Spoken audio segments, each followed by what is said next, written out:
예, 오늘은 웨스트민스터 소요리 문답 27번째 문답을 보도록 하겠습니다. 오늘은 그리스도의 낮아지심에 대한 27번 질문입니다. 그리스도의 낮아지심은 어떠한가?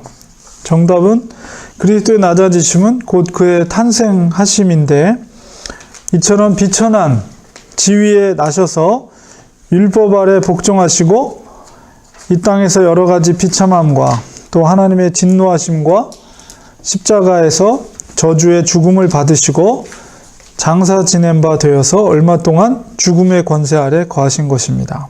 근거가 되는 말씀들이 누가복음 2장 7절, 갈라디아서 4장 4절, 히브리서 12장 2절에 3절, 이사야 53장 2절 3절, 누가복음 22장 44절, 마태복음 27장 46절, 빌립보서 2장 8절, 고린도전서 15장 3절 4절, 사도행전 2장 24절, 27절, 31절. 그 성경 말씀을 우리가 찾아보면서 좀 더 깊이 있게 살펴보겠습니다. 예수 그리스도께서 당하신 고난은 어떤 의미를 갖고 있습니까? 우리 구약의 이사야 선지자 53장 4절 6절에 있는 것처럼 그는 실로 우리의 질고를 지고 우리의 슬픔을 당하였거늘 우리는 생각하기를 그는 징벌을 받아서 하나님에게 맞으며 고난을 당한다 하였노라. 그가 찔림은 우리의 허물을 인함이요 그가 상함은 우리의 죄악을 인함이라. 그가 징계를 받음으로 우리가 평화를 누리고 그가 채찍에 맞음으로 우리가 나음을 입었도다. 우리는 다 양 같아서 그릇 행하여 각기 제 길로 갔거늘 여호와께서는 우리 무리의 죄악을 그에게 담당시키셨도다. 이사야 선지자를 통해서 예언된 예수님의 고난받으심과 죽으심의 의미가 뭐냐면 바로 우리의 허물과 죄악을 위해서 당하셨다는 것입니다. 두 번째, 그리스도께서 불의한 자를 대신하여 죽으신 목적이 무엇입니까? 베드로전서 3장 18절에 그리스도께서도 한번 죄를 위하여 죽으사 의인으로서 불의한 자를 대신하셨으니 이는 우리를 하나님 앞으로 인도하려 하심이라. 육체로는 죽임을 당하시고 영으로는 살리심을 받으셨으니.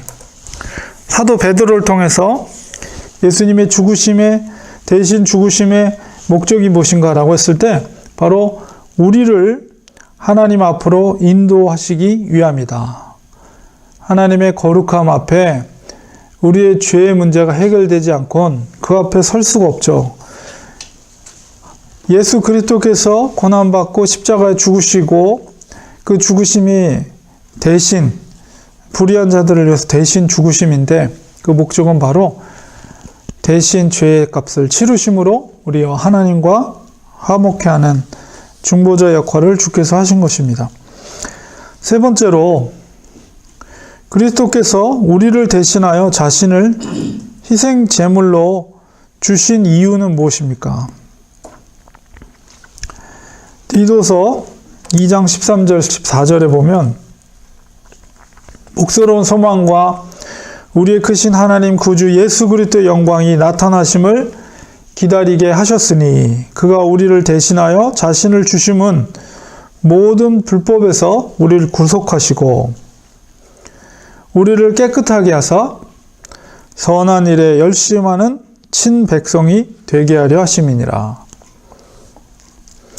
예수님의 죽으심을 통해서 우리가 죄사함을 받음으로 이제 구속이 되었어요. 그래서 우리를 깨끗하게 하신 목적은 바로 선한 일을 열심하는 친백성이 되게 하십니다. 하나님의 선한 일을 열심히 하는 하나님의 선택된 백성이 되게 하려 하시는 목적이다라는 것을 우리가 보게 됩니다. 자, 네 번째로 그리스도의 낮아지심은 우리에게 무엇을 확신시켜 주고 계십니까? 에베소서 1장 7절에 보면 우리가 그리스도 안에서 그의 은혜의 풍성함을 따라 그의 피로 말미암아 구속 곧 죄사함을 받았으니 이렇게 말하고 있어요. 그래서 구속 곧 죄사함 받음을 우리에게 확신시켜 주십니다. 다섯 번째로 그리스도의 낮아지심, 특히 그의 죽으심은 우리에게 무엇을 가르쳐 주고 계십니까? 첫 번째로는 주님의 겸손을 우리에게 보여주시고 계시죠. 그래서 우리도 겸손해야 된다. 마태복음 11장 29절에 나는 마음이 온유하고 겸손하니 나의 멍에를 메고 내게 배우라. 그러면 너희 마음이 쉼을 얻으리라. 주께서 말씀해 주셨습니다. 우리가 예수님께서 낮아지심의 이 사건은 너무나도 놀라운 것입니다. 전에도 제가 말씀드린 것처럼 하나님과 동등되신 분이 육신의 몸을 입고 이 땅에 인간으로 내려오셨다는 것은 너무나도 놀라운 사건인데, 인간으로 오신 것 자체도 놀랍고도 겸손의 태도인데, 이 땅에 오신 목적이, 인간으로 오신 목적이 고난받고 죽으시기 위해서 오셨다는 것은 정말 최고의 겸손, 최고의 낮아지심이다. 그러므로 우리가 예수님의 그 낮아지심을 통해서 우리도 주님의 겸손을 본받아야 합니다. 그러니까 우리가 겸손이라는 것은 결코 쉽지가 않죠. 왜냐하면 인간의 본성이 자랑하고 높아지고 우러름을 받고 싶어하는 것이 인간의 본성이에요. 그러니까 우리가 식욕이니 성욕이니 이런 육체적인 본성이 있듯이 우리의 마음의 본성이 뭐냐면 사람으로부터 인정을 받고 사람으로부터 우러름을 받고 사람으로부터 인기를 받고, 이게 이제 인간의 본성이거든요. 근데 겸손이라는 것은 그거와 반대된 태도와 자세를 가지면서 살아가는 것을 의미하는데 결코 쉬운 것이 아닙니다. 그러니까 사실 사람들로부터 칭찬 듣고 싶지 누가 조롱을 받고 싶겠어요? 다른 사람으로부터 무시를 받고 싶겠어요? 근데 주님은 조롱받으시고 주님은 무시당하시고 처절히 고통을 당하시고 전혀 죄가 없으신 분인데 전혀 그럴 만한 자격이 받아야 될 그런 조롱과 핍박과 고난을 받아야 할 만한 어떤 죄도 잘못도 없으시고 오히려 왕으로서 하나님으로서 존중받아야 될 분이심에도 불구하고 스스로 낮아지셔서 고난의 길과 십자가의 길을 걷는 그것을 묵묵히 받아들이셨다는 거예요. 이게 얼마나 겸손의 최고의 모습입니까? 그런 것처럼 나를 본받으라 라고 하셨어요. 그래서 우리가 겸손한 마음을 가져요. 우리가 하나님 앞에 먼저, 그리고 사람들 앞에서도 겸손한 모습을 보일 때 우리 스스로가 높아지는 것이 아니라 하나님께서 겸손한 자를 높이시고 하나님께서 겸손한 자를 들어서 하나님의 선한 뜻을 이루어 가신다는 것입니다. 두 번째는 그리스도께서 우리의 죄를 위해 죽으신 것 같이 우리도 죄에 대하여 죽어야 합니다. 로마서 6장 8절 11절에 만일 우리가 그리스도와 함께 죽었으면 또한 그와 함께 살 줄을 믿노니 이와 같이 너희도 너희 자신을 죄에 대하여 죽은 자여 그리스도 예수 안에서 하나님을 대하여는 산 자로 여길지어다. 사도 바울도 그랬잖아요. 세상에 대해서 십자가의 못을 박았다. 그것은 자기 육체의 소욕을 십자가의 못을 박았다. 그리고 죄에 대해서 죽어져야 되는 것이죠. 육체의 소욕을 십자가에 못 박았다는 것은 인간이 지을 수 있는 죄의 모습을 십자가 앞에 못 박았다는 것이고, 예수님의 그 낮아지심, 예수님의 십자가에서 죽으심을 통해서 우리가 본받을 수 있는 것은 역시 우리도 예수님을 닮아가는 삶을 사는 것으로 제자로서 당연히 그렇게 되는데 죄에 대해서 죽어져야 됩니다. 인간은 태어날 때부터 죄의 습성이 우리 속에 있어요. 그렇기 때문에 아무리 교회에 다니는 사람이라 할지라도 그 죄의 어떤 그 상황 속에, 그 조건 속에 놓여지게 되면 아무리 목사라고 하더라도, 아무리 무슨 영성이 뛰어난 사람이라 하더라도 죄의 그 버섯처럼 생겨납니다, 죄가. 그리고 죄를 범할 수밖에 없는 존재가 인간이에요. 그러니까 하나님의 은혜가 필요한 거죠. 그래서 그렇기 때문에 우리가 늘 겸손한 태도를 가져야 돼요. 그 목회자나 혹은 교회 오래 다니는 뭐 장로나 중직자라 할지라도 누구든지 죄에서 자유로울 사람은 없습니다. 그런데 이제 우리가 십자가에 우리 죄를 죽어야 된다, 죄에 대해서 죽어야 된다라고 했을 때는 우리가 하나님의 절대적인 은혜가 필요한 거죠. 그러니까 우리 속에 계신 성령의 충만함이 우리에겐 필요해요. 그리고 의지적으로도 어떤 죄의 상황 속에, 그리고 사탄은 어떻게든지 죄를 범하게 유혹을 합니다. 그러니까 우리가 가장 연약한 부분을 사탄은 알기 때문에 그 연약한 것을 가지고 죄의 유혹을 던져요, 사탄은. 그러면 그런 유혹을 던졌을 때 우리가 막 갈등을 하게 되죠. 아, 이러면 안 되는데 하면서도 육체적인 소욕은 그걸 하고 싶은 거예요. 그게 항상 갈등을 해요. 그럴 때 의지적으로 그 자리에서 벗어나려고 해야 돼요. 발버둥 쳐야 되고, 그 다음에 그 의지적으로 그것을 우리가 이길 수 있는 능력이 부족해요. 그렇기 때문에 하나님의 도우심, 성령님의 도우심이 필요한 것이죠. 그래서 늘 영적으로 하나님 앞에 기도하면서 성령님의 도우심을 간구하고, 내가 의지적으로 할 수 없을 때 성령님께서 강권적으로 역사하심으로 그 죄의 유혹으로부터 우리를 벗어나게 하는 거거든요. 그러니까 항상 우리는 깨어서 기도하고, 또 우리가 의지적으로도 그 죄의 어떤 유혹의 상황 속에 있을 때 자꾸 벗어나려고 해야 돼요. 그런 발버둥과 몸부림이 있어야 합니다. 우리 믿음의 길이라는 것은 결코 쉬운 길이 아니에요. 그리고 절대로 육체의 소욕대로 따라가면 절대 죄를 이길 수가 없습니다. 죄에 빠질 수밖에 없고 죄를 범할 수밖에 없어요. 그럼 죄를 한번 범하게 되면 하나님과의 관계가 깨지게 돼요. 물론 예수님의 보혈의 능력은 원죄의 문제를 해결하고, 이 자범죄, 본죄라고 그러죠. 자범죄. 내가 스스로 짓는 죄. 이 자범죄도 역시 원죄로부터 시작이 되는 거거든요. 그러니까 우리가 예수님의 보혈의 능력이 원죄의 죄를 해결해 주는 것이지만, 원죄가 해결되면 자범죄도 해결이 되는 거예요. 그렇기 때문에 우리가 예수님의 이름으로 회개함으로 죄 씻음을 받을 수가 있어요. 그런데 우리 자범죄로 인해서 죄를 범하게 되면 회복하는 것이 그 죄를 이기기 위해서 발버둥 치는 것보다 몇 배 영적인 에너지가 소요가 돼요. 필요하게 돼요.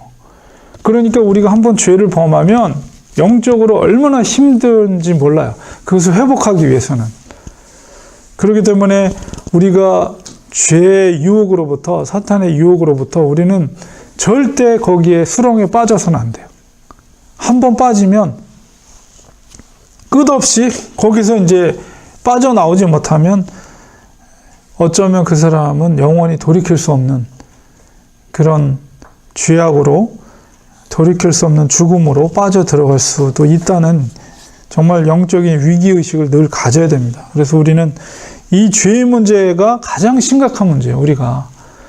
그래서 항상 하나님의 은혜를 간구하고, 성령님께서 육체의 소욕을 이길 수 있는 것은 성령의 소욕이에요. 성령의 능력으로만이 육체의 소욕을 이길 수가 있다. 사탄은 아주 간교하게 우리의 가장 약한 부분을 가지고 유혹을 던져요. 그러니까 이 창세의 아담과 하와에게 유혹을 했을 때 그 모습처럼 이렇게 탐스럽게, 아주 이것을 선악과를 먹으면 정말 지혜롭게 해줄 것 같고, 너무 탐스러워서 그 과일이 너무나도 달콤할 것 같고, 그런 가장 연약한 부분을 사탄은 노리고 각자 그 사람이 갖고 있는 약점을 노린다는 거예요. 그래서 거기 한번 빠지게 되면, 죄를 범하게 되면 거기서 회복되는데 너무너무 힘듭니다. 여러분, 너무 힘들어요. 그러나 불가능한 건 아니죠. 주님의 능력으로 회복될 수가 있어요. 우리 회개를 하면. 그러나 그러기 전에 죄에 범하지 않는 것이 더 지혜로운 것이다.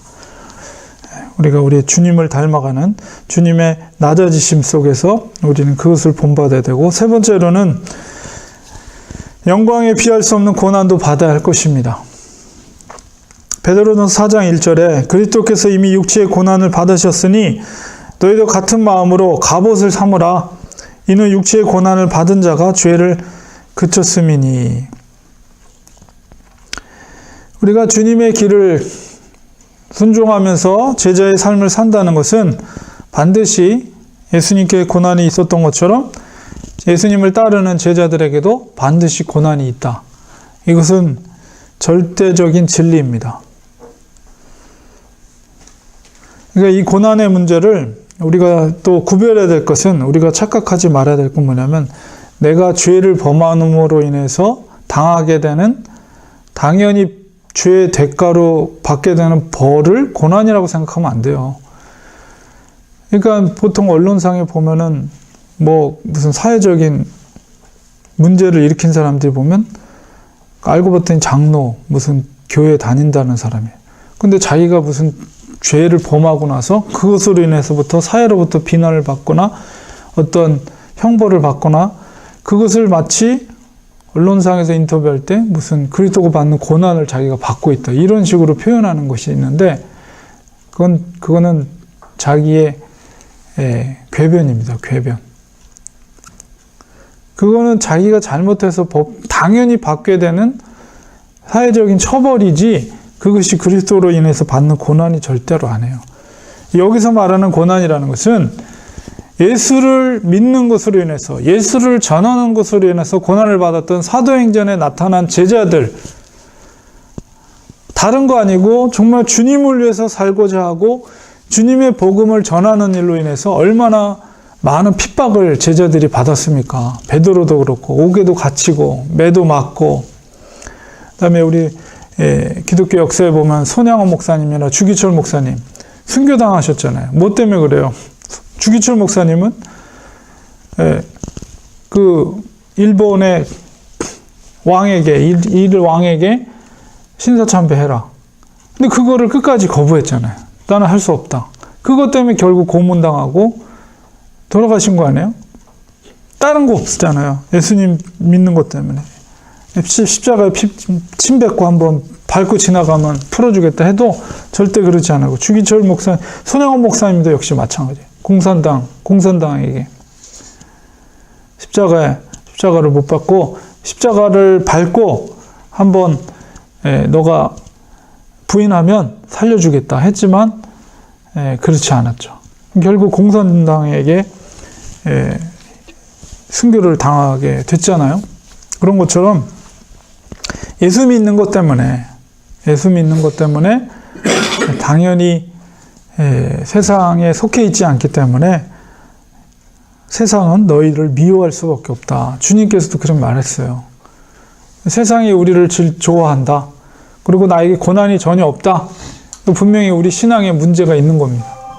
예수 믿는 것 때문에 고난은 당연히 어떤 형태로든, 그게 어떤 형태로든 우리에게 고난이 있을 수밖에 없다는 사실. 그리고 고난이 나에게 있을 때, 아, 내가 바로 가고 있구나, 바른 길을 가고 있구나, 이렇게 생각해야 돼요. 오히려 반대로 세상이 나를 좋아하고 나에겐 전혀 고난이 없다, 신앙생활 하는 데 있어서, 그렇다면 그 신앙은 심각한 문제가 있는 거예요. 오히려 반대로. 그러니까 예수님의 이 낮아지심을 통해서 여기 세 가지의 우리가 주님을 본받아야 할 세 가지 점을 제가 성경을 통해서 다시 한번 말씀드렸습니다. 첫 번째는 겸손한 주님의 겸손을 본받아야 되고요. 두 번째는 우리 죄에 대해서 죽어져야 됩니다. 세 번째는 바로 영광을 받기 위해서는, 영광은 비할 수 없지만은 우리에게 고난이 따른다는 사실이에요. 이 사실을 우리가 꼭 명심하면서 우리가 주님의 낮아지심을 본받는 우리가 되어야 됩니다. 너희들은 나를 본받아라. 그리고 그리스도의 장성한 분량까지 너희들이 자라나라. 이렇게 말씀하셨거든요. 그러니까 우리의 가장 신앙의 모델이 되시는 분이 예수 그리스도예요. 그러니까 우리가 예수님처럼 똑같이 될 수는 없지만 예수님의 어떤 삶과 예수님의 믿음과 예수님의 모습을 닮아가는 삶을 우리가 다 살아야 됩니다. 그것이 바로 제자된 삶입니다. 예수님의 12명의 제자들은 바로 그렇게 살다가 다 순교를 당했죠. 그렇게 주님이 초대교회 제자들을 향해 요구했던 그 모습이 오늘날에도 동일한 수준으로 우리에게 요구하는 거예요. 이 사실을 우리가 꼭 명심하시고, 주님께서 왜 낮아지심으로 이 땅에 육신의 옷을 입고 오셨으며 고난을 당하시고 십자가에 돌아가셨는지 그 의미를 우리가 다시 한번 생각하면서, 우리가 그 은혜를 입었지만 우리에게 그 십자가의 죽으심은 뭐라고요? 그 목적이 바로 하나님의 선한 일을 열심하는 하나님의 친백성이 되게 하기 위함이라는 거예요. 우리에게 분명한 사명, 하나님의 선한 일을 위한 사명을 위해서 주님이 십자가에서 죽으신 것입니다. 단순하게 우리가 은혜를 받고 끝이 아니에요. 하나님은 우리를 통해서 일하시기를 원하시는데 하나님의 선한 일을 열심하는 하나님의 백성이 되기 위해서 주님이 십자가에서 죽으셨다는 사실을 우리가 꼭 기억하고, 우리가 이 땅에 생명 호흡이 있는 동안에 주님의 이 귀한 뜻을 이룰 수 있는 우리가 되어야 되겠습니다. 오늘은 여기까지 하겠습니다. 기도하겠습니다.